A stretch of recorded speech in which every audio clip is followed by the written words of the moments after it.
Alors, moi, quand je dessine, généralement, enfin, que ce soit pour les pirates ou que ce soit pour n'importe quoi, généralement, j'ai toujours la malchance de tomber sur ce qui m'aurait servi d'influence après les avoir dessinés.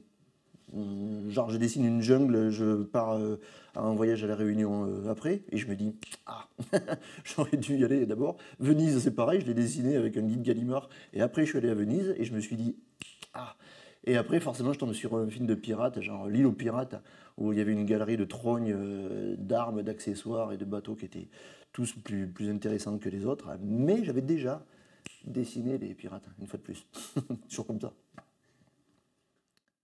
Une tradition cinématographique, peut-être plus, mais pas vraiment. C'était pas conscient, quoi, c'est inconscient. En fait, ça fait partie de tout ce que j'ai engrangé depuis que je suis tout petit. Et principalement, je pense,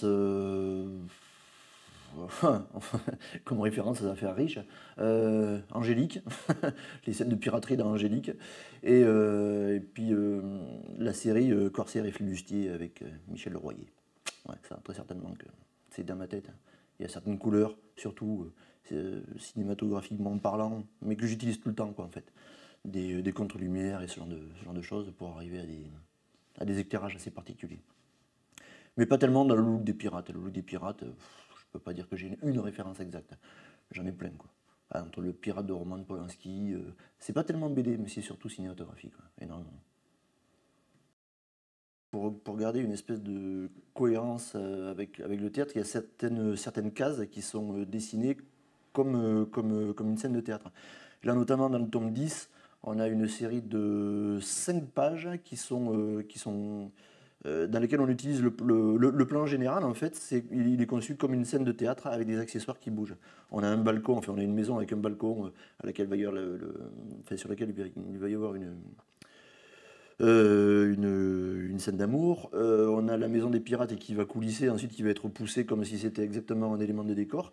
Et tout ça se passe au crépuscule et on a une lumière qui descend pour arriver carrément à la nuit. Mais on a cette espèce de rappel qui fait vraiment penser à une scène de théâtre.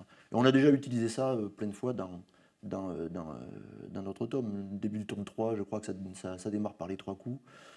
Dans le tome 2 aussi, on a une scène comme ça de poursuite avec les pirates où on a des rideaux de chaque côté qui sont des éléments de décor extérieur en fait, mais qui font forcément penser aux rideaux de théâtre. Et ça revient assez souvent.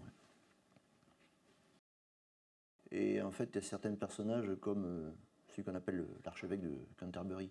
C'est un pirate qui a les yeux, qui a un strabisme divergent.